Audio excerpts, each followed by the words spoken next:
Ce soir-là, dans la périphérie de Milan, les fantômes du passé refont surface.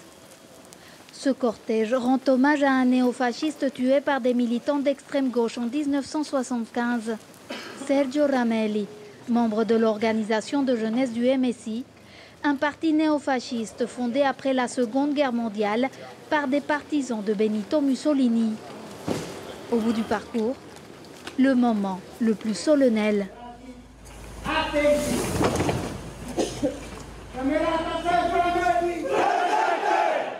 Plus d'1 millier de militants néofascistes font fièrement le salut romain. Le parquet de Milan a ouvert une enquête. La scène a suscité l'indignation de l'opinion publique italienne, mais pas de condamnation officielle de la première ministre Giorgia Meloni, elle-même ancienne militante du MSI et cofondatrice du parti nationaliste et ultra-conservateur Fratelli d'Italia. Quelques heures plus tôt, un membre de son parti participe à la cérémonie officielle en hommage au même néofasciste. Ignazio La Russa, président du Sénat italien, qui n'a jamais caché son admiration pour le Duce. Je suis venu pour commémorer un jeune qui a perdu la vie. Chaque année, je viens et je lis cette plaque avec le nom de Sergio. Puis c'est écrit « Au nom d'une pacification nationale ». Une pacification qui ne semble pas encore totalement acquise en Italie. C'est en tout cas l'avis de l'écrivain Antonio Scurati, connu pour ses ouvrages sur Mussolini. Fin avril, il devait lire à la télévision publique italienne un texte pour l'anniversaire de la libération du fascisme. Son intervention a été annulée, soulevant des accusations de censure. Tous les leaders populistes et souverainistes d'aujourd'hui suivent le modèle de Benito Mussolini. Il y a une filiation, on peut même parler d'une paternité illégitime entre les éléments fondateurs du fascisme et du mussolinisme et les populistes et souverainistes d'aujourd'hui. Une référence à peine voilée au gouvernement souverainiste au pouvoir en Italie. Nous sommes à Predapio, village natal de Mussolini. Encore aujourd'hui ici, la figure du dictateur déchu fait recette. Dans les magasins, on retrouve toute la panoplie fasciste. Et il n'est pas rare de croiser des partisans.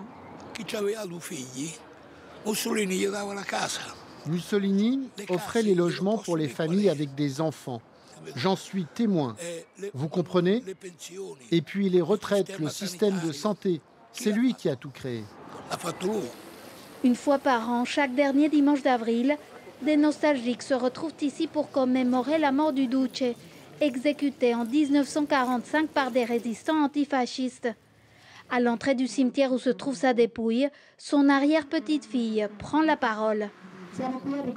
On est ici pour se remémorer le 79e anniversaire de l'assassinat de Benito Mussolini.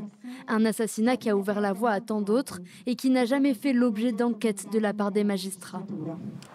À l'issue de la cérémonie, les participants ne tarissent pas d'éloges envers l'ancien allié d'Hitler pendant la Seconde Guerre mondiale, à la tête pendant 20 ans d'un régime totalitaire en Italie. Pour moi, Mussolini a été un grand personnage. Et cette commémoration est celle d'un homme d'État qui a bâti l'histoire de l'Italie. Mussolini a été un homme important, très important. On cherche maintenant à faire passer sous silence son héritage. Il a été quelqu'un de très important pour nous, un grand, un génie même. Il a fait des choses splendides. Un souvenir édulcoré que combat Angelo Longhi, fils d'un résistant au régime fasciste. Ici, on a les photos de l'insurrection à Nigarda, un des quartiers de Milan. Les résistants ont installé dans le quartier 12 barricades contre les fascistes et les Allemands. Et lui, c'est mon père, pendant une patrouille. Aujourd'hui, Angelo s'indigne face à la banalisation des saluts fascistes, de plus en plus fréquents lors des rassemblements publics de sympathisants.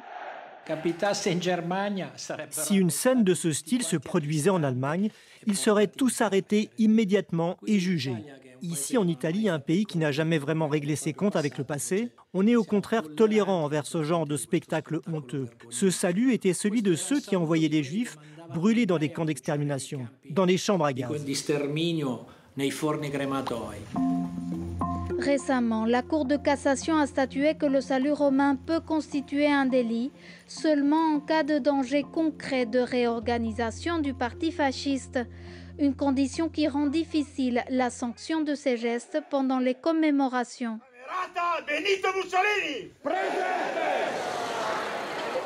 Pour mettre fin à cette ambiguïté législative, une proposition de loi a été présentée au Parlement par le Parti démocrate de centre-gauche. Nous avons présenté un projet de loi car les saluts fascistes sont une honte. Et donc, en substance, on dit que même si tu ne veux pas reconstituer le parti fasciste, désolé, ce geste, tu ne peux pas le faire. Car c'est une offense à notre Constitution et aux principes sur lesquels la démocratie est fondée. Le projet de loi doit encore être examiné par le Parlement. En attendant, la querelle autour de la mémoire historique de la période fasciste reste encore vive en Italie.